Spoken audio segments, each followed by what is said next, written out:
जय जगन्नाथ। पिछले दिनों गणेश चतुर्थी से ज्यादा धूम आपके भाषणों की रही। मंडल कमेटी ने कई पंडालों में लखा सिंह के भजन की जगह आपके भाषण ही बजा दिए, जिससे लोगों की नींद खूब खराब हुई।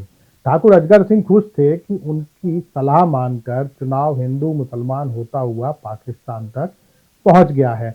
इसी खुशी में उन्होंने दारू के पनारे बहा दिए, जिसमें बहते हुए गणेश का विसर्जन किया लोगों ने। प्रभु, ये दारू तक का मामला तो ठीक है, हम तो इसे सोमरस मानकर ले लेते हैं, पर बीफ से बने लड्डू की बात सुनकर मन खिन्न हो गया। सुना है राम मंदिर उद्घाटन के समय आपने भी खाए थे। अब हमारी आंखों में तो आपका गाय को चूमने वाला चित्र ही छपा है। प्रभु, मामला किसी विधर्मी का होता तो मस्जिद और चर्च तोड़ आते। अब तिरुपति मंदिर का क्या करें? लड्डू बनाने वाले भी ब्राह्मण, सरकार भी अपनी और बीफ की रिपोर्ट देने वाली लैब भी अपने गुजरात की। मन महसूस कर रह गए। प्रभु, ये इंजीनियर राशिद वही है ना जो आतंकवादियों को फंड करता है? सुना है पार्टी उसे पीछे से सपोर्ट कर रही है, जिससे चुनाव के बाद सरकार बनाने में उसका फायदा उठाया जा सके। मंडल अध्यक्ष सरदार जंडेल सिंह कह रहे थे, सत्ता के लिए कोई अछूत नहीं होता। अफजल गुरु को शहीद मानने वाली महबूबा के साथ सरकार चलाना सत्ता की मजबूरी हो सकती है, तो इसका अर्थ यह नहीं है कि हम गिलानी के साथ मंच शेयर करने वाले आतिशी के माता पिता को माफ कर आतिशी सिंह को अर्बन नक्सल कहना बंद कर दें। पार्टी के कंगना रनौत बन चुके कार्यकर्ता भीमा कश्यप ने सवाल कर दिया कि देश का सबसे बड़ा आतंकी संसद का नेता प्रतिपक्ष है और अर्बन नक्सल सीएम पद संभालने वाली है। यह हमारे गृह मंत्री की नाकामी है या साहब की? सरदार जी बोले, ये आपके व्यक्तिगत विचार हो सकते हैं, पार्टी इससे सहमत नहीं है।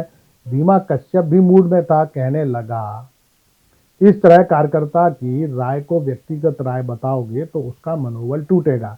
पार्टी को उसी तरह मेरा साथ देना चाहिए जैसे केंद्रीय मंत्री रणवीर बिट्टू का दे रही है। आखिर पार्टी ऐसे गालीबाज नेताओं की दम पर ही तो चल रही है। इससे मीडिया को भी न्यूज मिलती है और समर्थक भी बंधे रहते हैं। प्रभु, आप अक्सर भाषणों में कहा करते हैं कि भारत के विकास का झंडा दुनिया भर में फहर रहा है। सबसे गांव वाले विदेशों में रह रहे अपने तमाम रिश्तेदारों को फोन कर कह रहे हैं कि विकास का झंडा कहीं नजर आ जाए तो एक आध यहाँ भी भिजवा देना, जिससे हम भी उसे देख सकें। हमारे यहाँ तो लोग टूटी सड़क और बहते पुल को ही विकास समझे बैठे हैं। एक दिन भोला जाटव मिल गया, भोली सूरत बनाकर कहने लगा, भैया, जिस मगरमच्छ को बाल नरेंद्र ने पकड़ा था, सुना है वो भी सूरत का विकास देखने आ गया। उस दिन घसीटामल की चाय की दुकान पर जेएनयू वाला सिया जाधव लोगों को बता रहा था कि विकास का डंका मोदी जी बजाते हैं, भुगतना डोभाल जी को पड़ता है। मोदी जी यूक्रेन गए बुद्ध का संदेश लेकर, फिर डोभाल जी पुतिन के पास गए मोदी जी की सफाई लेकर। पुन्नू की हत्या की खुशियां मनाई आईटी सेल ने, अमेरिका से वारंट मिला डोभाल जी को।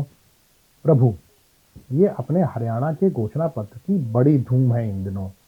उस दिन पप्पू पनवाड़ी की चाय की दुकान पर कुछ लोग कह रहे थे कि लगता है मोदी जी अब किसान और जवानों की तरफ झुक रहे हैं। यह सुनकर पत्रकार लंगड़ जोर जोर से हंसने लगा। बोला, चुनाव में झुकने का नाटक करना और असल में झुकना अलग अलग बात है। नाटक तो एमपी, राजस्थान और छत्तीसगढ़ के किसानों के लिए भी किया था, पर बेचारों को आज तक न धान का भाव मिला न गेहूं का। अब अपने भन्नो सेठ को ही ले लो, जितना उनका खुद का आकार है उतना ही वर्गाकार उनका पेट है। दक्षिणपंथी होते हुए भी एक दिन बाम की तरफ झुकने की कोशिश की, धम से गिर गए, चारों खाने चिट। यह सुनकर लोग खींची कर हंसने लगे। प्रभु, सुना है हरियाणा के लोग हमारे वादों पर भरोसा नहीं कर रहे, गांव वाले हमारे नेताओं को घुसने नहीं दे रहे, हमारे चक्कर में बेचारा दुष्यंत भी पिट रहा है। सीएम बदलने का तो लोग मजाक उड़ा रहे हैं, कह रहे हैं कच्छा बदलने से बवासीर ठीक नहीं होता, उसके लिए तो इलाज ही करना होता है। प्रभु, जब से अदालत ने बुलडोजर के उपयोग पर रोक लगाई है, कार्यकर्ताओं का मनोबल टूट गया है। कल्लू कसाई का कहना है कि भाई, अदालत हर मामले में हस्तक्षेप करने वाली कौन होती है? कल को मेरे पट्टों पर भी रोक लगा दी तो चल गई पार्टी। मंडल कमेटी की राय है पितरपक्ष चल रहे हैं।